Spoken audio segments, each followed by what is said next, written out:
استغفار با إلهي يري واستغفر الله إن الله كان غفورا رحيما استغفارتها كتغن با لغا يري إله آد بريسا مر والبا آد نقونيسا حقيسا والله دافد بدن ونحريس بدن ويان أدعوني أستجب لكم با إلهي يري إبويديست أنيقو إبريا أنيقو نوانينيقا أجيب يا دعاديني لئن شكرتم لأزيدنكم هذا نعمتي إذا يقول شكر دان با إلهي يري أنيقو نوانيني بيرينيا dembiilaataho mar walba dembi uu kaa soo dhacaya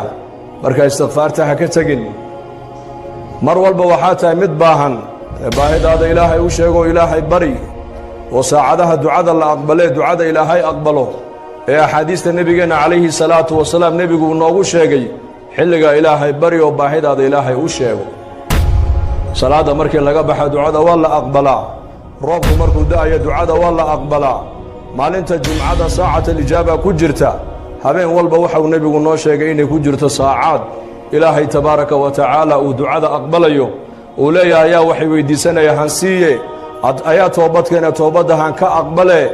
ayaa maaragtaan dembi dhaaf doonay dembigiisa han dhaafe saacadaha kaco ilaahay la munaajoyo baahidaada ilaahay u sheego aqrab ma yakuna al'abdu min rabbih wa huwa sajidun faakthiru fihi ad-du'a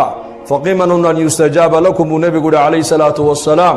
مركو أدونكو إلهي سوغو دواشة بدن يحي ومركو سجود وجهك ودولك وكوهيه حلق دعاء بدي أبو النبي عليه الصلاة والسلام وها حقيقة أبو النبي يا حلق أنك دعايستا إلهي دعاء سين وأقبل أيو ولالك مسلمك وأنكا ورقب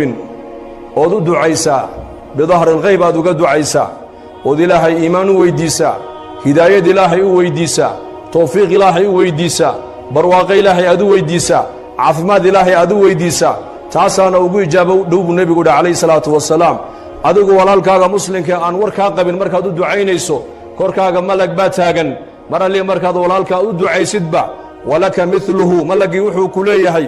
aamin ilaahu ducada aqbal walaka mithluhu adiguna waxaad walaalka aad u tiri adigana annaka ku nidhiya aamin dhabu ku leeyahay malagu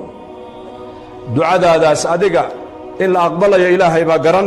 laakiin ducada malag waa mustajaabo weeyaan markaad walaalkaaga muslimka isagoon kaa warqabin aad u ducaysid waxaad walaalka ilaahay aad u weydiisid adigana malag baa ducada tul lamida kula dul taagan oo ilaahay kuu baryaya tad'uuni astajib lakum ibarya baa ilaahay ku leeyahay ducadiina waan aqbaliye marka ducana ta ugu fadli badan buu nabigu calayhi salaatu wasalaam waa inaad tidhaahdid alxamdu lilaahi rabbi alcaalamiin